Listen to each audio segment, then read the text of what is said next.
Hello and welcome our blood viewers to RTD's News English edition. As usual, we bring to you the major and top highlights of today.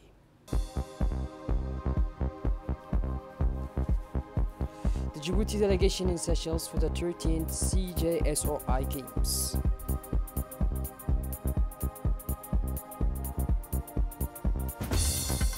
And on the international scene, famine and killings ravage Gaza and timid diplomatic deal.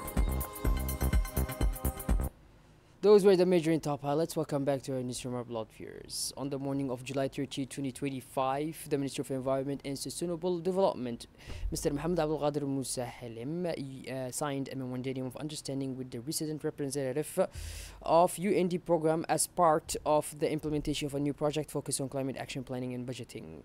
This project, titled Integration in Climate Change Adaptation into Djibouti's Planning and Budgeting Processes, is funded by the Green Climate Fund with a budget of 2.78 million USD. It will be implemented by the Ministry of Environment and Sustainable Development in collaboration with the UNDP for a duration of over 3 years. The overall goal of the project is to strengthen adaptation governments, produce evidence-based data for decision making, and increase climate financing through new mobilization mechanisms, including the private sector. The Djiboutian delegation arrived on Thursday, 31st of July in the Seychelles to participate in the 13th Games of the Indian Ocean Youth and Sports Commission, a major event bringing together the region's youth. Led by the Minister of Youth and Culture, Dr. Hibu Mumin Asowe, the delegation is composed of young athletes, artists, technical supervisors, and institutional officials, all united by the ambition to represent the Republic of Djibouti with pride on the regional stage. Upon arrival at Mahi International Airport, the delegation was warmly welcomed by the Secretary General of the CJSOI and members of the local organizing committees.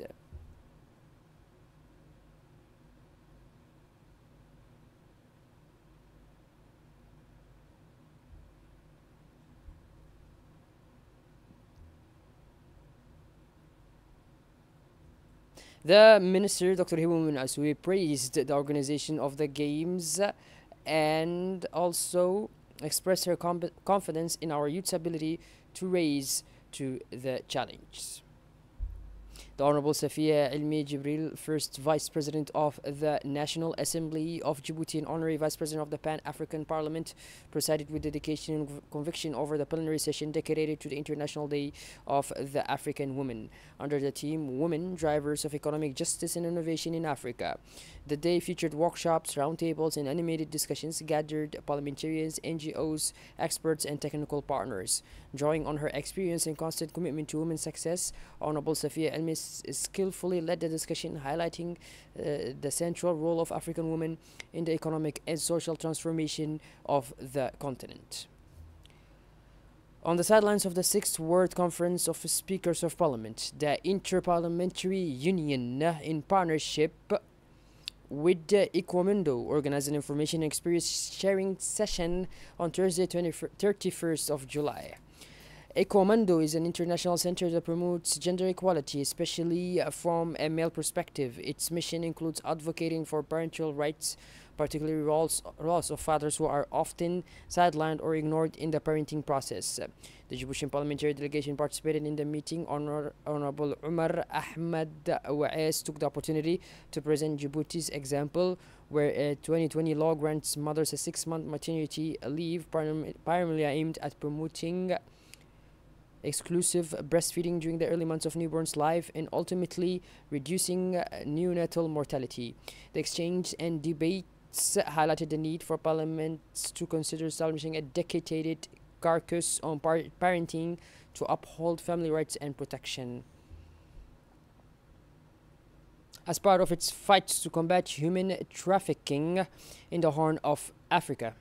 The Ministry of the Interior, in partnership with the Cairo International Center for Conflict Resolution, Peacekeeping and Peace Building, concluded a regional training titled Dismantling Criminal Networks to Strengthen National Anti-Trafficking and Migrant Smuggling Systems. Held at the Ayla Hotel from 27 to 31st of July, the workshop brought together representatives from public institutions, law enforcement, the judiciary, NGOs, and international partners. Over 5 days, participants received training on strengthening knowledge and national and international legal frameworks on human trafficking, developing practical skills for identifying, protecting, and caring for victims, promoting their institutional cooperation and regional experience sharing. The closing ceremony, featuring certificate distribution, was attended by the General Secretary of the Ministry of Interior and the Egyptian Ambassador to Djibouti. Still on the national scene, a Djiboutian delegation led by Colonel Wa'is Omar Baghore, commander of the Djiboutian Coast Guard, held a high-level bilateral meeting with the Vice Admiral Ahmed Kender, commander of the Turkish Coast Guard, on 29th of July in Istanbul, Turkey. This strategic meeting marked a key moment in Djibouti's participation, paving the way for concrete cooperation between the two institutions. Discussions focused on developing partnerships in maritime safety and security, combating transitional threats, and specialized training. Through this active participation and high-level dialogue, in Djibouti Coast Guard reaffirmed its commitment to aligning with international standards in maritime safety and risk management concerning the marine environment.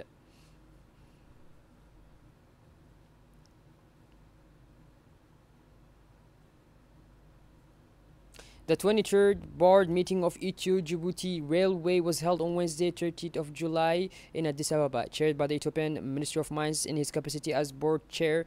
The meeting reviewed and discussed the operational performance and achievements of the railway company for the first half of 2025, as well as development programs for logistics and transport zones along the corridor between Djibouti and Addis Ababa. The semi-annual report highlighted significant improvement in freight train rotations, growth in passenger train services, decrease in rail trafficking incidents on Ethiopian territory. Mr. Mahmoud Roble Dabar, General Director of the Djibouti Railway Company and board member of Ethio-Djibouti Rail representing Djibouti, attended the meeting. Shifting towards Ali Ade now, where a draw for the allocation of 44 commercial units as part of the regional development project. This event marks a key step in the implementation of a socio-economic development project led by the Ali Sabih Regional Council with technical support from the Danish Refuge Council. The future shopping center currently under discussion will feature diverse commercial spaces including boutiques, photo studio, hair salon, clothing store, cafeteria, artisan center, fruit and vegetable stand, and a traditional pharmacy. Among others, the entire project is funded with 6.7 million euros, generously provided by the Federal Republic of Germany through the German Development Bank and implemented by the Intergovernmental Authority on Development. The ceremony was attended by many local figures, including the sub-prefect of Ali Sabih, president of the Young Entrepreneurs Club, DRC representatives, local elected officials, traditional chiefs, and active women from the region. This draw was overseen by Judicial Officer Mr. Abdul Malik Habib, who ensured fair distribution of the units across various commercial categories. The panel sessions of the 18th edition of the Hargeisa International Book Fair concluded last night in a warm atmosphere of sharing, friendship, and intellectual exchange. This major event brought together writers, poets, researchers, historians, and intellectuals from around the world, providing a rich space for debate and literary exploration. Among the most notable figures were Djiboutian writers and poets whose active participation earned admiration and respect. Featured in several thematic panels alongside regional and international authors, they showcased the richness of Djiboutian literature, deeply rooted in the Horn of Africa, while open to the global scene. Their interventions were praised for their depth, clarity, and originality. Their meaningful, multi-layered works sparked lively discussions with the public.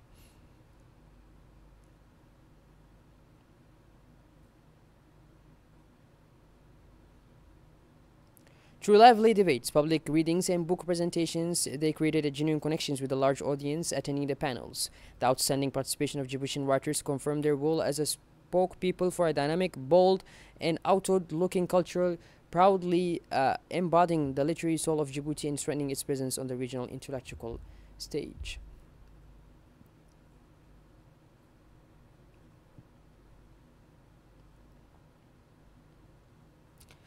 After a full day of intellectual panels, the stage of the Hargeisa International Book Fair turned to artistic expression, and the Jib talent team brilliantly took over. This young Djiboutian artist energized the crowd with a cultural performance that blended theater and music in a festive and deeply symbolic atmosphere. The theatrical performance was followed by captivating musical acts featuring powerful voices and original compositions. The songs resonated instantly throughout the festival space, drawing a large audience, many of whom came specifically to see Jeep talent perform. Through their infectious energy, creativity, and artistic finance, these cultural ambassadors of Djibouti left a strong impression. Their performance, warmly applauded by all attendees, stood out as one of the highlights of the fair, showcasing the vibrancy, professionalism, and potential of Djibouti's artistic youth.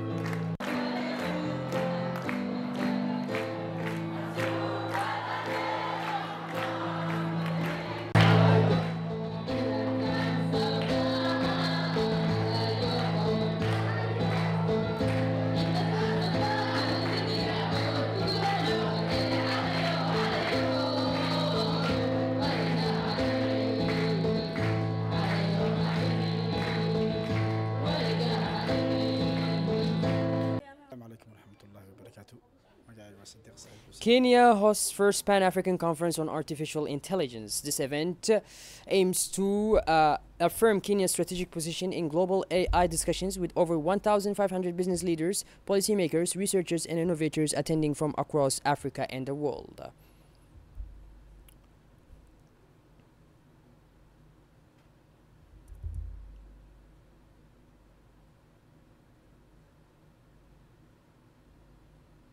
The conference is expected to boost Africa's presence on global platforms dedicated to AI development, while positioning Kenya as a central player in shaping the sector both locally and internationally.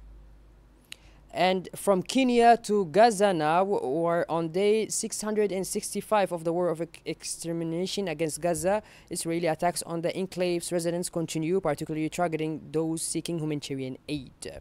The United Nations Population Fund emphasized that pregnant women, infants, and children are dying in Gaza due to hunger and the collapse of health and nutrition services. Well, by this, our blood viewers, we finally conclude this edition. Thank you for being with us, and make sure to tune in later for more as usual. Have a wonderful evening and take care. Thank you.